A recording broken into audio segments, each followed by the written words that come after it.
امریکی صدر کی وائٹ ہاؤس میں میڈیا سے گفتگو پر ایران کا رد عمل سامنے آ گیا۔ ایرانی وزارت خارجہ نے کہا ہے کہ ایران کے عوام غنڈہ گردی کے سامنے نہیں جھکیں گے۔ امریکہ اور اسرائیل کی وحشیانہ جارحیت کا مقابلہ جاری رہے گا۔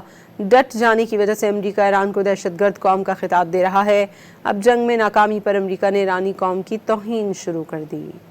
امریکی صدر کی وائٹ ہاؤس میں میڈیا سے گفتگو پر ایران کا رد عمل سامنے آ گیا۔ ایرانی وزارت خارجہ نے کہا ہے کہ ایران کے عوام غنڈہ گردی کے سامنے نہیں جھکیں گے۔ امریکہ اور اسرائیل کی وحشیانہ جارحیت کا مقابلہ جاری رہے گا۔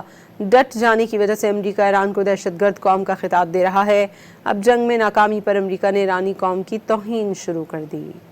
امریکی صدر کی وائٹ ہاؤس میں میڈیا سے گفتگو پر ایران کا رد عمل سامنے آ گیا۔ ایرانی وزارت خارجہ نے کہا ہے کہ ایران کے عوام غنڈہ گردی کے سامنے نہیں جھکیں گے۔ امریکہ اور اسرائیل کی وحشیانہ جارحیت کا مقابلہ جاری رہے گا۔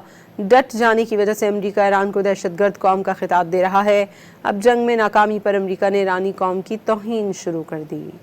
امریکی صدر کی وائٹ ہاؤس میں میڈیا سے گفتگو پر ایران کا رد عمل سامنے آ گیا۔ ایرانی وزارت خارجہ نے کہا ہے کہ ایران کے عوام غنڈہ گردی کے سامنے نہیں جھکیں گے۔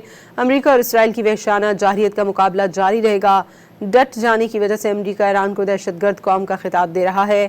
اب جنگ میں ناکامی پر امریکہ نے ایرانی قوم کی توہین شروع کر دی۔ امریکی صدر کی وائٹ ہاؤس میں میڈیا سے گفتگو پر ایران کا رد عمل سامنے آ گیا۔ ایرانی وزارت خارجہ نے کہا ہے کہ ایران کے عوام غنڈہ گردی کے سامنے نہیں جھکیں گے۔ امریکہ اور اسرائیل کی وحشیانہ جارحیت کا مقابلہ جاری رہے گا۔ ڈٹ جانے کی وجہ سے امریکہ ایران کو دہشت گرد قوم کا خطاب دے رہا ہے۔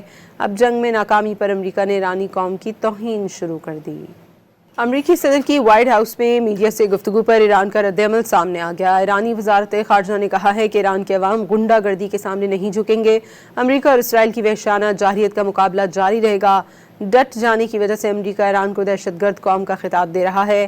اب جنگ میں ناکامی پر امریکہ نے ایرانی قوم کی توہین شروع کر دی۔